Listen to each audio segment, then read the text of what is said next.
మీ ఎలాంటి వ్యాపార ప్రకటనలకైనా వెంటనే మా ఛానల్ సంప్రదించండి.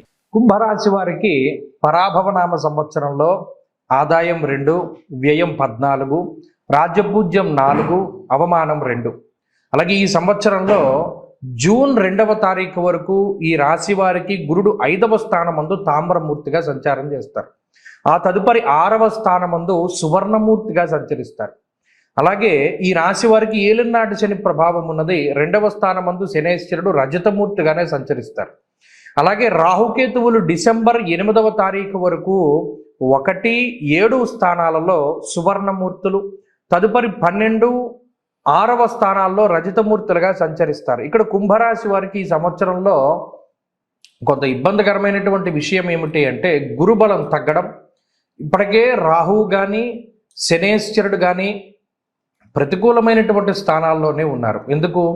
జన్మరాహువు కాబట్టి ధారాపుత్ర విరోధస్య ప్రవాసం రోగపీడనం మనది శాస్త్రం. అందులోని ఈ మూర్తిత్వాలు మనం ఎందుకు పట్టుకుంటాము అంటే ఈ మూర్తిత్వాన్ని బట్టే గోచారంలో ఒక గ్రహం ఎంత వరకు ఎఫెక్టివ్గా ఫలితాన్ని ఇస్తుంది అనేటువంటిది మనం చెప్పగలం. కాబట్టి ఇందులో ఈ మూర్తిత్వాల్లో కూడా వారికి కొంచెం బలమైనటువంటి స్థితి కలిగినందువల్ల అటు శనేశ్వరుడు ఏలినాటి శని రూపంలో ఈ సంవత్సరంలో కూడా 2వ స్థానంలోనే ఫలితాన్ని ఇస్తారు. రాహువు కూడా జన్మరాశి యందు 12వ స్థానమందు వ్యతిరేకంగా ఉంటారు. మరి గురుబలం కూడా తగ్గిపోతేనో అది ఇబ్బంది. 3 దీర్ఘ సంచారు గ్రహాలు ప్రతికూలకంగా మారిపోతాయి. ఇక్కడ ఇంకొక పాయింట్ని మనం దృష్టిలో పెట్టుకోవాలి. ఇది అంతా కూడా గోచారము.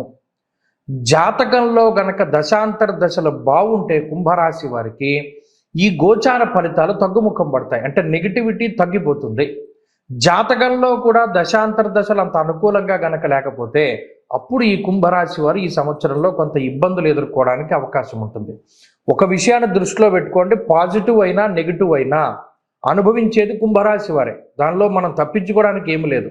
నెగిటివ్ ఉంటే ఫలానా రకంగా నెగిటివ్ వస్తుంది, మనం ఎలా బయటపడాలి అని తెలుసుకోవడానికి ఇది చాలా ఉపయోగపడుతుంది.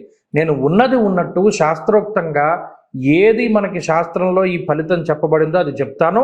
దాన్ని మీరు జాగ్రత్తగా గుర్తుపెట్టుకుని ఫలానా మనకి అవకాశం ఉంది, ఇలా ఇబ్బంది పడేది ఉంది కాబట్టి దాని నుండి ఇలా బయటపడాలి అనేటువంటి విషయాన్ని మీరు దృష్టిలో పెట్టుకోండి. మొట్టమొదటిగా ఏలినాటి శని చివరి ఫేజీ ఏ రకమైన ఫలితాన్ని ఇస్తోంది? సదాక్లేశం వృధావైరం సతతం కార్యనాశనం అన్నాడు. సదాక్లేశము, ఎప్పుడు ఏదో ఒక సమస్య. ఫలానా ఇది పనులే, మనం దీని నుండి బయటపడ్డాం కదా, మరలా ఇంకో సమస్య. వృధావైరం, అక్కర్లేని తగువులు. అసలు మీకు సంబంధం లేకపోయినా మీకు సంబంధం లేని విషయాల్లో మిమ్మల్ని ఇరికించి మిమ్మల్ని బాధపెట్టేటువంటి వాళ్ళు చాలా ఎక్కువ మంది కనబడుతూ ఉంటారు. వృధా వైరం, అనవసరమైనటువంటి తగువులతోటి మీ ఒంట్లో ఉన్న శక్తి పోతుంది, మీకున్నటువంటి టైము పోతుంది. దీని గురించి ఆలోచించడం వల్ల అటు వృధా ప్రయాసే మిగులుతుంది తప్పితే ఏ విధమైన ఉపయోగం ఉండదు. సదాక్లేశం వృధావైరం సతతం కార్యనాశనం. ఏ పని మొదలు పెట్టుకున్నా అది సమస్తం నాశనం అయిపోతూ ఉంటుంది. పలానా చోటుకి వెళ్ళాలి, వెళ్ళలేకపోతారు. పలానా ఇల్లు కట్టాలి, కొనాలి, కొనలేకపోతారు. ఇలా కార్య విఘ్నం జరుగుతూ ఉంటుంది. అది గుర్తుపెట్టుకోవాలి. అంటే మీరు ఏం చేయాలి? ఓకే, ఇది అనవసరమైన తగువు, ఏలినాటి శని వల్ల వచ్చింది, దీనికి మనం ఎంత దూరంగా ఉంటే అంత మంచిది. అలాగే ఏదో ఒక సమస్య పట్టి పీడిస్తోంది, ఓకే ఇది ఏలినాటి శనిలో భాగమే, మనం దీని గురించి వదిలిపెట్టేయాలి. దీన్ని మనం ఆర్చలేం, తీర్చలేం, కాబట్టి దీని నుండి మనం దూరంగా వెళ్ళిపోయి మన పని మనం చేసుకోవాలి. ఈ రకమైన మెంటాలిటీ ఉంటే ఏలినాటి శని నుండి బయటపడతారు. రెండవది రాహువు యొక్క ప్రభావము. రాహువు యవన గూఢార్థ రాజసభలోపేత వ్యయకారకో రాహువు. బెట్టింగులు, జోదము, స్పెక్యులేషను ఇటువంటి వాటి ద్వారా ధనాన్ని ఎంత నష్టపోవాలో అంత నష్టపోయేలా చేస్తాడు రాహు. ఇక్కడ ధన నష్టము అనేటువంటి రాహువులా కనబడుతోంది. పలానా ఉద్యోగం కావాలి, నేను ఇప్పిస్తాను, నాకు ఇంత డబ్బు కట్టు అని వస్తాడు ఎవడో రాహు స్వరూపంలో ఉండేటువంటి వాడు. వాడిని నమ్మి డబ్బు ఇవ్వకూడదు. నాకు అప్పు కావాలి, నీకు ఇది షూరిటీ పెడతాను, లేదా నా మాట మీద నమ్మకం ఉంచుకుని ఇయ్యి, లేదా నేను నీ స్నేహితుడినే కాబట్టి నాకు డబ్బు ఇయ్యి అంటాడు. రాహు రూపంలో వస్తాడు. వాడికి ఏ విధమైన డబ్బు ఇవ్వకూడదు. వాడు 1,00,000 అప్పు అడిగితే నా దగ్గర 10,000 ఉన్నాయి తీసేసుకొని నాకు వెనక్కి ఇవ్వక్కర్లేదని చెప్పి మానేయాలి తప్పితే అప్పు ఇచ్చామా, లేదు మనకి తెలియనటువంటి దానిలో పెట్టుబడి పెట్టామా, లేదు ఎవడో మనకి ఏదో చేస్తాడని వాడి మీదకి డబ్బు ఇచ్చామా, ఆ డబ్బు మనకి వెనక్కి ఎట్టి పరిస్థితుల్లోనూ కూడా రాదు. ఈ విషయాన్ని ఈ రాశి వారు గుర్తుపెట్టుకోవాలి. ఎందుకంటే స్వజనైర్ దూషణం చేయవహ, సొంత వాళ్లే మిమ్మల్ని దూషించేటువంటి స్థితి గురుడు ఎందుకు కలగజేస్తాడు? అనాలోచితమైనటువంటి నిర్ణయాల వల్ల. మీకు ఓ విషయాన్ని గుర్తుపెట్టుకోండి, కూర్చున్నటువంటి కొమ్మ నరుక్కునేటువంటి స్థితి ఎప్పుడూ తీసుకురాకూడదు. ఎవడైతే మనకి అన్నం పెడుతున్నాడో, ఎవరి దగ్గరైతే మనం పని చేస్తున్నామో అది వదిలిపెట్టి వెళ్ళడం ఈ సంవత్సరంలో అతిపెద్ద పొరపాటుగా మారుతుంది. కష్టమో నష్టమో ఒకరిని నమ్ముకుని మనం ఉన్నప్పుడు ఆ నమ్ముకుని ఉన్నవాడి దగ్గరే మన జీవితాన్ని వెళ్ళగక్కాలి. అయితే మనకి ఇది నష్టం వస్తుంది కదా, లేదా మనల్ని వీడు వాడుకుంటున్నాడేమో, ఈ భావాల్ని మనం పెట్టుకోకూడదు.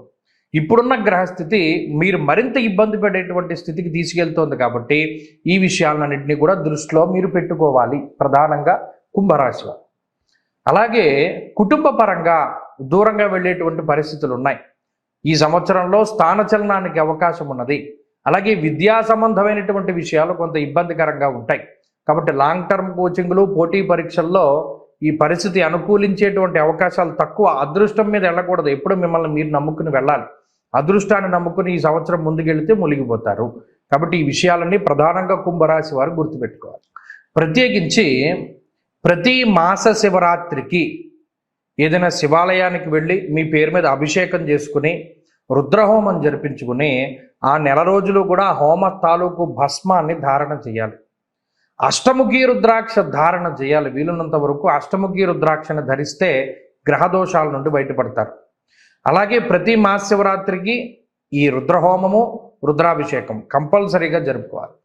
ప్రతిరోజు చదువుకోవాల్సినటువంటి స్తోత్రంలో శివ సంబంధమైనటువంటిది శివాష్టోత్తర శతనామావళి స్తోత్రము, అది కంపల్సరీగా చదువుకోవాలి. అది చదువుకుని ముందుకెళితేనే కానీ బయటపడేటువంటి పరిస్థితులు లేవు. ఈ సంవత్సరం బాగుండాలి అంటే శివుడి పాదాలు పట్టుకోవడమే మార్గము.